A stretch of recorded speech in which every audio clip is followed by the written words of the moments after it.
વિકાસ વિભાગની કચેરી દ્વારા નારીવંદન રેલી યોજાઈ। મહિલા સુરક્ષા દિવસની થીમ પર સરદાર પટેલ ભવનથી નીકળી બસ સ્ટેન્ડથી રેલવે સ્ટેન્ડ સુધી રેલી યોજાઈ। મહિલા અને બાળ વિકાસ વિભાગની કચેરી દ્વારા નારીવંદન ઉત્સવ નિમિત્તે તારીખ 1/8/2024 થી તારીખ 7/8/2024 સુધી વિવિધ થીમ આધારિત ઉજવણીનો પ્રારંભ થઈ રહ્યો છે। તે અંતર્ગત ખેડા જિલ્લામાં તારીખ 1/8/2024ના મહિલા સુરક્ષા દિવસની થીમ આધારિત સૌપ્રથમ નારીવંદન રેલી યોજાઈ હતી, જેમાં નડિયાદ નગરપાલિકાના પ્રમુખ શ્રી કિન્નરીબેન શાહ અને મહિલા અને બાળ અધિકારી શ્રી ખેડાએ રેલીને પ્રસ્થાન કરાવ્યું હતું। નારીવંદન ઉત્સવ અંતર્ગત રેલીમાં કુલ 118 જેટલી દીકરીઓએ ભાગ લીધો હતો કે જેઓ નડિયાદ સરદાર પટેલ ભવનથી નીકળી બસ સ્ટેન્ડથી રેલવે સ્ટેન્ડ જઈ સરદાર પટેલ ભવન પરત આવી હતી, જેમાં શાળાની કિશોરીઓ તથા પોલીસ વિભાગની બહેનોએ ભાગ લીધો હતો।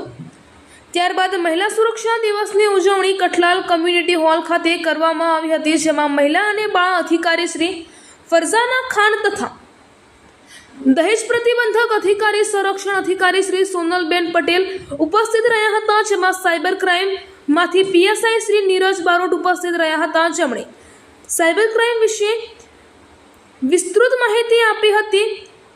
આઈસીડીએસ વિભાગમાંથી સીડીપીઓ શ્રી અલકાબેન તેમજ કઠલાલ પીએસઆઈ શ્રી ડીએચ દેવડા ઉપસ્થિત રહ્યા હતા।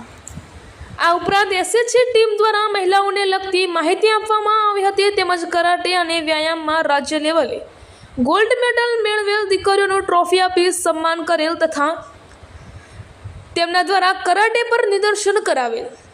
ઘરેલું હિંસા અધિનિયમ 2005ની માહિતી તથા મહિલા અને બાળ વિકાસ વિભાગની યોજનાકીય માહિતી પીબીએસસી કાઉન્સિલર અંકિતાબેન પરમાર દ્વારા આપવામાં આવી હતી અને સખી વન સ્ટોપ સેન્ટરની માહિતી નીલમબેન ડામોર કેન્દ્ર સંચાલક દ્વારા આપવામાં આવી હતી।